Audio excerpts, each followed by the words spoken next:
OEM pole stand. Got my vise on here. You can put a bench grinder on there. And what you want to do is you want to anchor it here in the 4 areas. Look, it's strong. Nice color too. Sturdy. You're not gonna have any problems with it. So this is one that I highly recommend.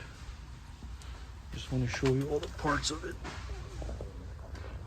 You got plenty of